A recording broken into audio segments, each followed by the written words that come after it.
Hello friends, नमस्कार। जय हिंद, जय भारत। फ्रेंड्स, आज हम पढ़ेंगे खनिज तेल के बारे में, जिसे हम चट्टानों का तेल भी कहते हैं।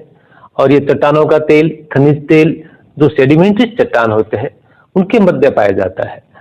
तो भारत के अंदर सर्वप्रथम ये खनिज तेल, चट्टानों का तेल कहाँ पाया गया, इसकी खोज किसने की, इनका श्रेय किसको दिया जाता है, और एशिया की पहली रिफाइनरी, एशिया का पहला तेल का कुआं कहां खोदा गया, इन सभी के बारे के अंदर आज हम विस्तार से पढ़ेंगे। यानी स्वतंत्रता पूर्व भारत के अंदर खनिज तेल कहां कहां उत्पादन होता था और कौन सी रिफाइनरी थी। चलिए मैं आपको एक सच्ची घटना बताता हूं। करीबन 1870 के आसपास की यह घटना है। असम के अंदर एक नदी बहती है ब्रह्मपुत्र, और इसकी एक सहायक नदी है दिहंग नदी। दिहंग नदी के यहाँ आसपास जो पहाड़ी क्षेत्र है, वहां उन पहाड़ियों पर एक गांव था। उन गांव के अंदर एक राजू नाम का व्यक्ति रहता था। राजू अक्सर एक कंपनी थी, उसके अंदर एक काम करता था। उस कंपनी का नाम था Assam railway and trading company. ये कंपनी असम के अंदर रेलवे लाइन बिछाने का कार्य कर रही थी। दरअसल 1860 के अंदर Assam railway and trading company की स्थापना की गई थी, जिसका मुख्य उद्देश्य था कि असम के अंदर जो ब्रह्मपुत्र नदी घाटी है उसके अंदर जो कोयला निकलता है और जो काठ है उनका दोहन करना था। इसी उद्देश्य के साथ इस कंपनी की स्थापना की गई थी। तो यहाँ ये घना जंगल था, घने जंगल का दोहन करने के लिए, और यहाँ पर कोयला मिलता है उसका दोहन करने के लिए Assam railway and trading company Sadiya से लेकर धुमरी तक रेलवे लाइन बिछाने का कार्य कर रही थी, जिसके अंदर ये आसपास के जो लोकल लड़के थे उस कंपनी के अंदर काम करते थे। और उन्हीं में से एक राजू नाम का व्यक्ति रहता था, वो उस कंपनी के अंदर काम करता था। वो दिहिंग नदी के किनारे के ऊपर यहाँ पर एक गांव के अंदर रहता था। तो हुआ क्या कि एक शनिवार का दिन था, राजू देर रात तक अपने घर नहीं लौटा। तो उसकी माँ की चिंता बढ़ गई थी कि राजू आज घर क्यों नहीं लौटा है। सुबह रोज जाता है, शाम को टाइम पर आ जाता है, लेकिन आज राजू क्यों नहीं आया। जैसे जैसे रात ढल रही थी, माँ की चिंता बढ़ रही थी। तो राजू घर नहीं लौटा। तो माँ ने क्या किया, इन पहाड़ी क्षेत्र के आसपास जो घर थे उन घरों के अंदर जो लड़के थे वो भी इस कंपनी के अंदर काम करते थे। राजू की माँ उन घरों के अंदर गई और कहने लगी कि मेरा बेटा राजू आज आया नहीं, क्या आपके जो लड़के उस कंपनी के अंदर काम करते हैं क्या वो घर आ गए। उन्होंने कहा कि चिंता तो हमें भी हो रही है, हमारे बच्चे भी आज नहीं आए हैं। काफी रात हो चुकी है, करीबन 12-1 बज चुके हैं, शनिवार का दिन है, मालूम नहीं हमारे बच्चे क्यों नहीं आए। तो उन गांव की महिलाओं, उनकी माताओं की चिंता बढ़ रही थी, चिंता वाजिब भी थी। तभी रात को करीबन 2 से 2:30 बजे के बाद वहां से चिल्लाने की आवाज आती है, और वो क्या चिल्लाते हैं, डिग बॉय डिग बॉय डिग बॉय डिग बॉय कहते हुए अपने घरों के अंदर प्रवेश करते हैं। तो उनकी माँ पूछती है कि बेटा राजू, आज इतनी रात को आप क्यों लेट आए हो। तो कहता है कि हम डिग बॉय के लिए रुके थे। तो उसकी माँ नहीं जान पाती है कि डिग बॉय क्या है। तो पूछती है कि ये डिग बॉय क्या है। हमें मालूम नहीं, हमें तो कहा गया था कि डिग बॉय करना है, तो हम डिग बॉय करने लग गए थे, इसकी वजह से हम लेट हो गए। उस गांव के अंदर, आसपास के अंदर एक चर्चा का विषय बन गया कि वहां पर डिग बॉय हो रहा है, डिग बॉय हो रहा है। नहीं तो गांव वालों को मालूम था कि डिग बॉय क्या है, न उन बच्चों को मालूम था कि डिग बॉय क्या है। दरअसल यह घटना यह थी, डिग बॉय क्या था कि एक अंग्रेज अधिकारी था डब्ल्यू लेक। वो क्या कर रहा था कि सदिया से धुमरी के बीच रेलवे लाइन बिछाने के लिए उन्हें रेलवे स्लीपर की आवश्यकता थी। तो रेलवे स्लीपर यहाँ घने जंगलों से, यहाँ जंगलों को काट काट कर हाथियों पर लाद कर लाया जाता था। तभी एक दिन डब्ल्यू लेक ने देखा कि एक हाथी एक तालाब के अंदर नहाकर आया है।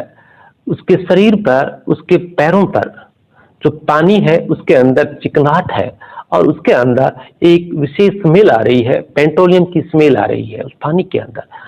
तो वो अंग्रेज अधिकारी डब्ल्यू लेक उस हाथी के पास गया और जाकर उसकी जो मिट्टी लगी हुई थी शरीर के, उसको इस प्रकार से उन्होंने देखा और सूंघा कि उसके अंदर तो पेट्रोलियम की खुशबू आ रही है। तो वो अचानक से कूद पड़ा। उसके चेहरे पर एक अजीब मुस्कान और हंसी थी कि देखो डिग्बो डिग्बो कहने लगा। वो लड़कों को कहा कि लड़कों आप मेरे पीछे पीछे चलो, जहां से हाथी आया है हम वहां तक चलते हैं। तो सभी लड़के उस अंग्रेज अधिकारी के पीछे पीछे चलते गए और जहां से वो हाथी आया था, उस हाथी पानी पीकर आया था, उस तालाब के पास पहुंचे।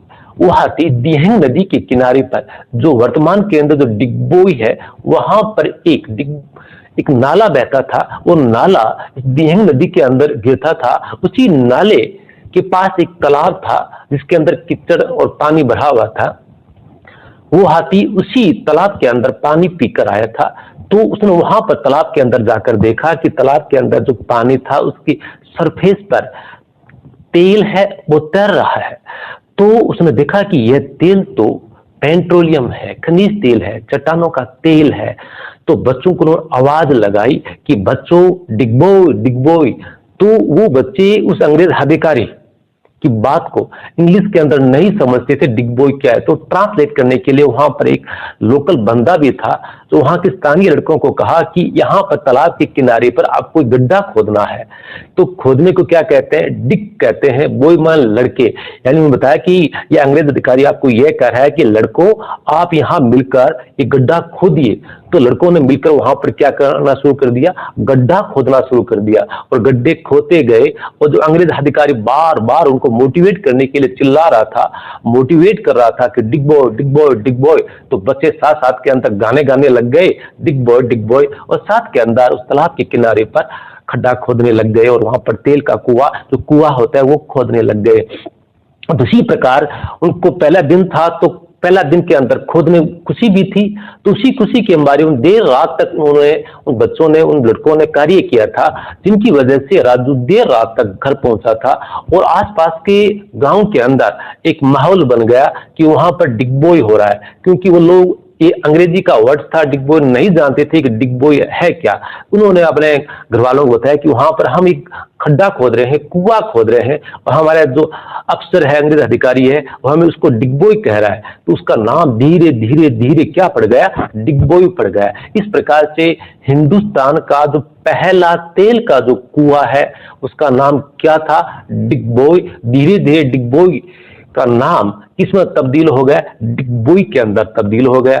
कोई टाइम के अंदर यह घना जंगल था और आज यह असम की ऑयल सिटी के नाम से जाना जाता है। बहुत शानदार कस्बा है ये डिगबोई।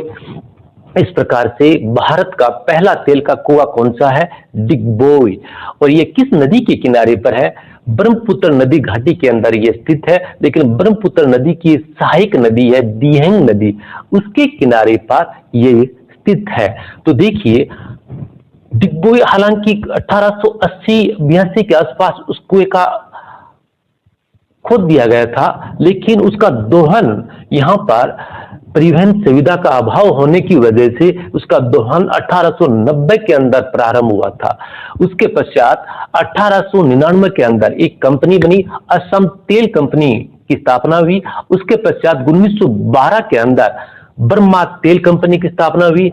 और ब्रह्मा तेल कंपनी ने क्या किया कि जो सुरमा नदी है, जो जिसे असम के अंदर बराक नदी भी कहते हैं, उसी की नदी की घाटी के अंदर ब्रह्मा तेल कंपनी ने यहाँ पर तेल की खोज शुरू कर दी। और 1921 के अंदर क्या किया? ब्रह्मा तेल कंपनी ने, जो असम तेल कंपनी थी, उसका अधिग्रहण कर लिया गया था। और भारत की पहली जो तेल रिफाइनरी है वो कब बनी थी? भारत की जो पहली तेल रिफाइनरी है वो 1901 के अंदर स्थापना की गई थी, डिगबोई तेल रिफाइनरी। तो भारत के आजाद होने से पहले, स्वतंत्रता से पूर्व, भारत का एकमात्र तेल का कुआं कौन सा था? डिगबोई। उसके पास दूसरा कुआं भारत की स्वतंत्रता से पूर्व एक कुआं और खोदा गया, उसका नाम था माकुम। डिगबोई से 20 किलोमीटर इस साइड के अंदर, ये तिनसुकिया जिला है, उसके अंदर पड़ता है, वहां पर खोदा गया। तो स्वतंत्रता से पूर्व भारत के अंदर मात्र 2 कुएं थे। कौन कौन से थे? डिगबोई और माकुम। याद रखना। और स्वतंत्रता से पूर्व एकमात्र रिफाइनरी थी, वो कौन सी रिफाइनरी थी? डिगबोई रिफाइनरी थी। यह न कि भारत की, एशिया महाद्वीप का पहला तेल का कुआं था डिगबोई। देखिए आप, मैं क्या कह रहा हूं, दोबारा कंफ्यूज है, भारत का नहीं, एशिया का पहला तेल का कुआं कौन सा था? डिगबोई। दूसरा कौन सा था? माकुम। भारत का आजादी से पूर्व तेल के क्षेत्र कौन से थे? माकुम और डिगबोई। उसके पश्चात मैंने बताया है कि ये 1915 के अंदर तेल बर्मा तेल ये कंपनी है, उसने भी सुरमा नदी घाटी के अंदर खोज शुरू कर दी थी, लेकिन सफलता नहीं मिली। उसके पश्चात 1938 के अंदर डिगबोई के पास ही नाहर कटिया के अंदर भी तेल का कुआं खोदा जा चुका था, लेकिन उसका दोहन शुरू नहीं हुआ। देखिए यहां पर एक कंफ्यूज करने वाला एक क्वेश्चन ये है नाहर कटिया कि भारत के ऐसे दो कुएं के नाम बताइए जो भारत की आजादी से पूर्व वहां से तेल निकलता था, दोहन होता था। मात्र दो है, डिगबोई और माकुम। एक नारकटिया ऐसा स्थान है, 1938 के अंदर ये तेल का कुआं खोदा जा चुका था, लेकिन दोहन प्रारंभ नहीं हुआ। उसका कारण यह था 1939 के अंदर द्वितीय विश्व युद्ध है वो शुरू हो चुका था, जिनकी वजह से उनका काम बंद हो गया। ये भारत की आजादी के पश्चात इसका दोहन शुरू हुआ था। क्वेश्चन ये पूछ लिया जाए कि ऐसा भारत का तेल का कुआं बताइए जो भारत की आजादी से पहले खोदा जा चुका था, लेकिन उसका दोहन भारत की आजादी के पश्चात हुआ था, वो कौन सा है? नाहर कटिया। इस प्रकार से भारत की आजादी से पहले खनिज तेल या चट्टानों का तेल भारत के अंदर कहां मिलता था, और इसका श्रेय किसको जाता है? इसका श्रेय हाथी को जाता है। उस अंग्रेज अधिकारी का नाम क्या है? W lake.